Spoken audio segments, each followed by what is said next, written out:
of Ezekiel chapter 6, a prophecy against the mountains of Israel. The word of the Lord came to me. Son of man, set your face against the mountains of Israel. Prophesy against them and say, O mountains of Israel, hear the word of the sovereign Lord. This is what the sovereign Lord says to the mountains and hills, to the ravines and valleys. I am about to bring a sword against you, and I will destroy your high places. Your altars will be demolished, and your incense altars will be smashed. And I will slay your people in front of your idols. I will lay the dead bodies of the Israelites in front of their idols, and I will scatter your bones around your altars. Wherever you live, the towns will be laid waste, and the high places demolished, so that your altars will be laid waste and devastated, your idols smashed and ruined, your incense altars broken down, and what you have made wiped out. Your people will fall slain among you, and you will know that I am the Lord. But I will spare some, for some of you will escape the sword when you are scattered among the lands and nations.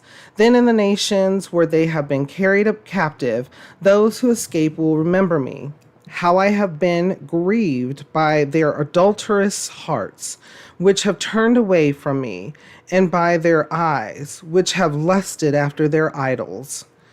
They will loathe themselves for the evil they have done and for all their detestable practices, and they will know that I am the Lord. I did not threaten in vain to bring this calamity on them.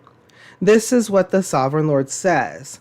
Strike your hands together and stamp your feet and cry out, Alas, because of all the wicked and detestable practices of the house of Israel, for they will fall by the sword, famine, and plague.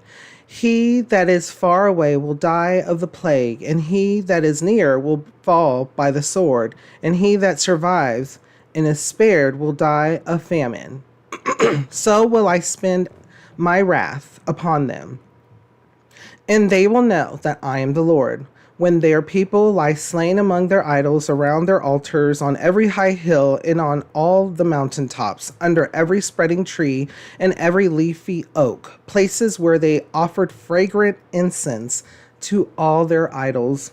And I will stretch out my hand against them and make the land a desolate waste, from the desert to Dabla. Wherever they live, then they will know that I am the Lord. So there's a lot here. Listen to this. I am about to bring a sword against you, and I will destroy your high places. Your altars will be demolished, and your incense altars will be smashed, and I will slay your people in front of your idols. So during this time, this is Ezekiel had been with the people that had been also exiled, right? So this is that after the first exile, but not everybody was taken. Just the king and some of the noblemen were taken, because Nebuchadnezzar had came the first time and replaced leadership in Israel and Jerusalem. So now the Lord's saying the job's going to be finished completely, because they were not worshiping the Lord. Now think about this. And because there's a point here that I can see, and as soon as I start reading it, I was seeing it. Here's a group of people that have a God, our God, right? Who still is alive today, alive and well, the only living God. So, okay, here's a group of people. They were given commandments. And instead of worshiping the Lord, following the commands, understanding who the one and only God is, they refuse to. Why do they refuse to? Well, some of the reasons why is because our Lord, we don't control him.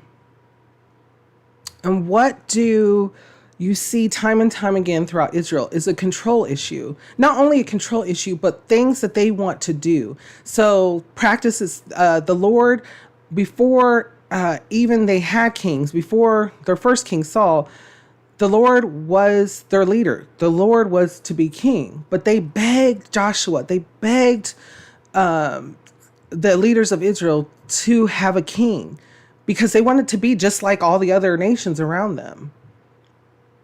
Not only that, but they saw other practices. They saw other things that they were interested in, that they lusted after, that they were greeded after, that they were glutton after, that they were obsessed with. And so here's a nation of people. Here's a people who chose to do what they wanted to justify that. Here's the point. To justify that, they understood that they were not justified in the Lord. But if there was something else maybe out there, or maybe that they could make, then that would justify them, right? Then in their eyes, all the correct actions from all the wickedness that they were doing are justified. They know right from wrong because now they can make it. They can make what they want right and wrong. So think about that. Bringing past to present.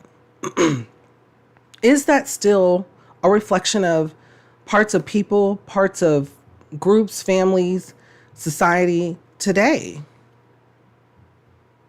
Yes. When we don't understand things or we want things to go our way, we start creating justifications. We start creating things and forcing things to make things happen. Even though we have a one and true living God who, at any time we ask, he knows what's best for us, and we shall receive. Before we go on, think about those things. What kind of thoughts or feelings come to your mind when we read over this? How does it make you feel and what does it make you think?